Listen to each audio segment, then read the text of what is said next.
Lujosos yates terrestres que dominaron el segmento superior del mercado automotriz estadounidense en los años 70 del siglo pasado no siempre fueron enormes y bellos, pero sí lentos y torpes barcos de 4 ruedas. Hubo una época en la que estos autos no eran tan grandes en comparación con sus descendientes de los 70, pero tampoco eran cajas cuadradas uniformes. Eran rápidos, increíblemente rápidos, en comparación con los modelos posteriores. El Buick Riviera de primera generación es uno de esos yates terrestres. Fue el primer modelo realmente exitoso de la clase Personal Luxury de General Motors, potente, lujoso, excelentemente equipado y veloz, que se convirtió en uno de los símbolos del concepto de lujo estadounidense desde mediados de los años 60 hasta principios de los 70. La Riviera, que debutó en el mercado como modelo del año 1963, no fue el primer intento de General Motors de abrirse paso en este segmento, inaugurado a mediados de los años 50 por el Thunderbird de Ford. Por alguna razón, los ejecutivos de General Motors tardaron mucho en lanzar su versión de un modelo deportivo, lujoso, de 2 puertas y 4 plazas que pudiera competir directamente con el Thunderbird.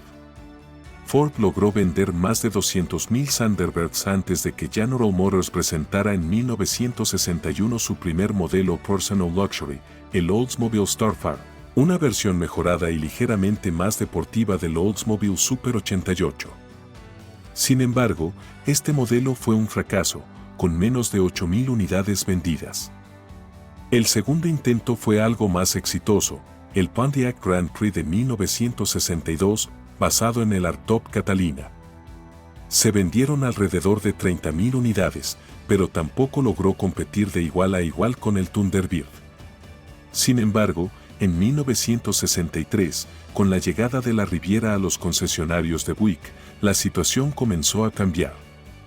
Aunque este modelo completamente nuevo no superó al Thunderbird en ventas, lo que analizaremos más adelante, Ford sintió por primera vez que ya no era el único rey del segmento Personal Luxury que él mismo había creado. El año de nacimiento de la Riviera podría situarse en 1958, cuando Bill Mitchell, nombrado vicepresidente del Departamento de Diseño de General Motors, empezó a exigir persistentemente a la dirección de la empresa la creación y lanzamiento de un modelo que pudiera competir con el Thunderbird. Finalmente, en 1960, se presentó el prototipo XP715, también conocido como la Salle 2, diseñado por Nat Nichols, para su evaluación por los altos mandos de General Motors. Mitchell inicialmente planeaba lanzar el nuevo modelo bajo la marca Cadillac, no Buick. La LaSalle 2, según Mitchell, debía combinar elementos de Ferrari y Rolls-Royce, ser rápida, tener una excelente maniobrabilidad y lucir espectacular. Cadillac, como marca insignia, parecía la candidata ideal para comercializar este modelo. Sin embargo, Cadillac rechazó la idea, alegando que sus plantas ya estaban operando al límite de capacidad.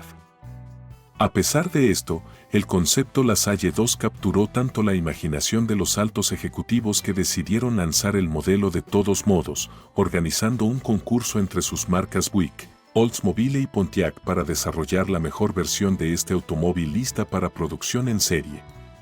Buick ganó el concurso al presentar el proyecto más viable para producción, preservando las características principales del concepto original, como lo exigía Mitchell. Los diseñadores de Buick lograron mantener la similitud estilística con los Rolls-Royce de mediados de los años 30, especialmente en la transición entre los guardabarros traseros y el pilar C del techo. Sin embargo, algunas características no pudieron implementarse inicialmente debido a limitaciones técnicas. Por ejemplo, los faros delanteros, que originalmente debían ocultarse en unos paneles especiales integrados en los guardabarros delanteros. Este diseño estaba inspirado en la parrilla de los modelos LaSalle de finales de los años 30. LaSalle era una marca de lujo de General Motors que dejó de existir en 1940 y Mitchell, quien alguna vez fue diseñador principal de LaSalle, tenía un vínculo emocional con la marca. De ahí que el prototipo XP715 fuera llamado LaSalle 2. Finalmente, los faros expuestos se instalaron en posición horizontal, integrados en la parrilla del radiador. Sin embargo, en 1965 los ingenieros lograron implementar una disposición vertical con los faros ocultos detrás de paneles deslizantes. El debut del Buick Riviera como modelo del año 1963 tuvo lugar en otoño de 1962.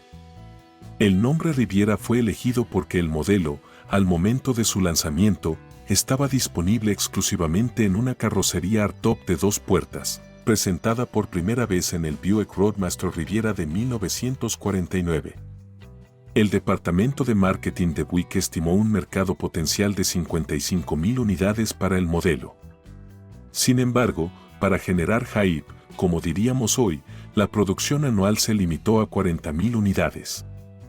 El precio base del automóvil era de $4,333, aproximadamente 100 pesos menos que el Thunderbird, pero 270 pesos más caro que el Electra 225, lo que convirtió a la Riviera en uno de los modelos más caros de Buick en 1963. Con una longitud total de 528 centímetros y una distancia entre ejes de 297 centímetros, la Riviera era 35 centímetros más corta que el Electra, el buque insignia de la gama Buick. Su ancho era de 195 centímetros y su peso, de 1.900 kilogramos. El motor base era el 401 Nailed V8, también conocido como Wildcat 445. Con una cilindrada de 6.6 litros, producía 325 caballos de fuerza y 603 Nm de par motor. Como opción, estaba disponible el 425 Nailed de 7 litros, conocido como Wildcat 465, con 340 caballos de fuerza y 631 Nm de par. En ambos casos, la transmisión era automática de 2 velocidades Twin Turbine, una evolución final de la antigua caja Dynaflow, utilizada en los Buick desde finales de la década de 1940. Aunque esta transmisión automática ya era anticuada, cumplía perfectamente con su tarea. Incluso con el motor base, el auto podía acelerar de 0 a 97 km/h, 60 millas por hora, en 8.2 segundos y alcanzar una velocidad máxima superior a 190 km por hora. Los frenos de tambor de 305 mm en ambos ejes proporcionaban una capacidad de frenado decente. Dado que Buick enfrentaba dificultades financieras a principios de los años 60, el interior de la Riviera se tomó casi por completo del Electra. Sin embargo, siendo el primer modelo serio de General Motors en la categoría Personal Luxury, la Riviera no dejó oportunidad al Electra en cuanto a equipamiento. El revestimiento estándar de los asientos era de vinilo y estaba disponible en 3 colores. Los acabados decorativos combinaban aluminio pulido con chapas de madera natural. Como opción, se ofrecían asientos de tela en 3 colores o de cuero natural en 6 colores, incluidos blanco, rojo, azul, negro, plateado y marrón. El equipamiento base incluía dirección asistida, frenos asistidos, calefacción, limpiaparabrisas con lavador, limpiaparabrisas de 2 velocidades y alfombras de moqueta. La prensa automotriz, tanto estadounidense como europea, reaccionó positivamente al lanzamiento de la Riviera, elogiando su diseño, dinámica, maniobrabilidad y equipamiento. Las críticas se centraron principalmente en la dirección, que era pesada a pesar de contar con asistencia, y en la limitada instrumentación del tablero. En esa época, una consola llena de indicadores se consideraba el colmo de la sofisticación. Buick había fabricado un automóvil que objetivamente era mejor que el Thunderbird, lucía más moderno, era más rápido, tenía mejor manejo, mejores frenos y además era un poco más barato. Sin embargo, la Riviera carecía del carisma y la reputación del Thunderbird, cuyo volumen de ventas en 1963 fue casi un 50% mayor. El Ford Thunderbird era único e inigualable, mientras que la Buick Riviera era simplemente un modelo nuevo. Para el modelo de 1964, la Riviera se actualizó ligeramente. El motor base pasó a ser el Wildcat de 7 litros y 340 caballos, mientras que una versión mejorada, el Super Wildcat con 2 carburadores de 4 cuerpos, entregaba 360 caballos de fuerza. La transmisión automática Twin-Turban fue reemplazada por la moderna Turbo Hydromatic de 3 velocidades. En 1965, los ingenieros de Buick finalmente lograron ocultar los faros verticales detrás de paneles deslizantes en las puntas de los guardabarros. Curiosamente, los paneles derecho e izquierdo eran accionados por un solo motor eléctrico ubicado detrás de la parrilla del radiador. Si no se lubricaban regularmente o se usaban poco, la carga adicional solía quemar el motor eléctrico, dejando los paneles atascados en la posición abierta. Muchos propietarios no se molestaban en repararlos. En 1965, la Riviera ofrecía 2 paquetes de opciones interesantes. Uno de ellos incluía resortes un 40% más rígidos, amortiguadores reforzados y una relación de dirección más baja, mejorando significativamente la maniobrabilidad del automóvil. El segundo paquete, además de las características mencionadas, añadía neumáticos más anchos, un sistema de escape de flujo libre y un diferencial de deslizamiento limitado Positraction. Este paquete, denominado Grand Sport, tenía un precio de algo más de $300 y convertía a la Riviera en uno de los automóviles estadounidenses con mejor manejo de su época en su clase. Equipado con el motor Super Wildcat, el Riviera Grand Sport de 1965 no solo era ágil, sino también increíblemente rápido, alcanzando los 100 km por hora en aproximadamente 7 segundos y una velocidad máxima cercana a los 210 km por hora. La prensa automotriz estadounidense quedó impresionada con el modelo de 1965, destacando su desempeño y diseño. Sin embargo, la crítica principal se centró en su elevado consumo de combustible, que superaba los 23 litros por cada 100 kilómetros. A pesar de esto, las ventas no mejoraron. En 1964 se vendieron menos de 38,000 unidades y en 1965 las cifras cayeron por debajo de 36,000, de las cuales solo el 10% correspondían a la versión Grand Sport. La Riviera, aunque rápida y lujosa, enfrentaba un dilema complicado: era demasiado cara para los jóvenes interesados en autos veloces como el Pontiac GTO o el Ford Mustang, pero carecía del prestigio y la ostentación necesaria para atraer a los compradores de Cadillac o Thunderbird. El desarrollo de la segunda generación de la Riviera comenzó a mediados de 1962, incluso antes de que la primera versión llegara al mercado. Esto era una práctica estándar en esa época. Para la nueva Riviera, los diseñadores de Buick suavizaron las líneas y añadieron curvas al diseño, pero mantuvieron la distintiva parrilla frontal en forma de W con los prominentes extremos en los guardabarros.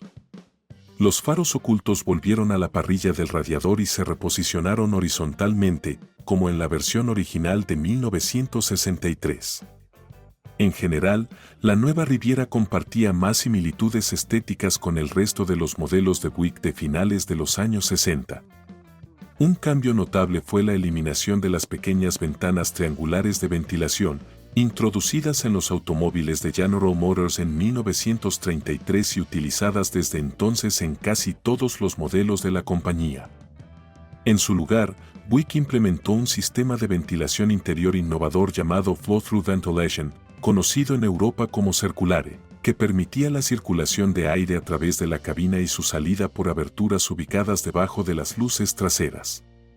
Muchos expertos de la época criticaron fuertemente esta decisión, pero con el tiempo, las ventanas de ventilación desaparecieron para siempre de los diseños de automóviles, y la Riviera de 1966 fue pionera en esta tendencia. La segunda generación de la Riviera creció notablemente, alcanzando una longitud de 536 centímetros y un ancho de exactamente 200 centímetros. Sin embargo, seguía siendo más de 30 centímetros más corta que el Electra de tamaño completo. El peso del vehículo llegó a las 2 toneladas, lo que afectó el rendimiento dinámico, ya que los motores seguían siendo los mismos. La versión insignia de la Riviera fue el modelo Grand Sport Power Pack, con un motor de 360 caballos de fuerza acoplado a una transmisión automática de 3 velocidades, capaz de acelerar de 0 a 100 km/h en menos de 8 segundos. Este desempeño era impresionante para un automóvil de lujo de 5.3 metros de longitud. Si el comprador optaba por una transmisión manual de 4 velocidades en lugar de la automática, la Riviera GS tenía todas las posibilidades de superar a un Mustang con el motor estándar de 289 pulgadas cúbicas y 271 caballos en un duelo de aceleración en los semáforos. En 1966, la Riviera finalmente encontró a su público objetivo, convirtiéndose en algo así como un pony car representativo, igual de rápida, pero más grande y lujosa. El modelo base, equipado con una transmisión automática y un motor 425 Nailead de 340 caballos de fuerza, tenía un precio de $4,424, aunque la mayoría de los compradores preferían cargar sus vehículos con opciones, elevando el costo a $6,000 o más. Entre las opciones más populares, instaladas en más de 3/4 partes de todas las Riviera vendidas en 1966, se encontraban los elevalunas eléctricos y el aire acondicionado. También fueron muy demandados la radio con 2 altavoces y antena retráctil eléctrica, el cierre centralizado al vacío, el costoso sistema de control climático que costaba casi $500 y, por supuesto, el paquete Grand Sport, que equipó aproximadamente al 15% de todas las Riviera de 1966. Entre otros equipos opcionales interesantes estaban los neumáticos con bordes blancos, los indicadores de giro, también opcionales, un asiento delantero tipo banco ajustable en 6 direcciones, o asientos delanteros individuales ajustables en 4 direcciones, el control de crucero eléctrico, un volante personalizado y otros más. La producción total de Riviera en 1966 superó las 45,000 unidades, lo que representó un aumento de aproximadamente un tercio respecto a las ventas de 1965.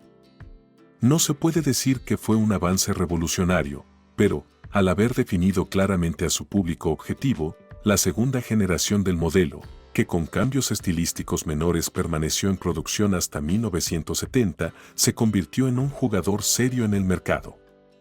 En 1969, incluso logró superar en ventas al Thunderbird.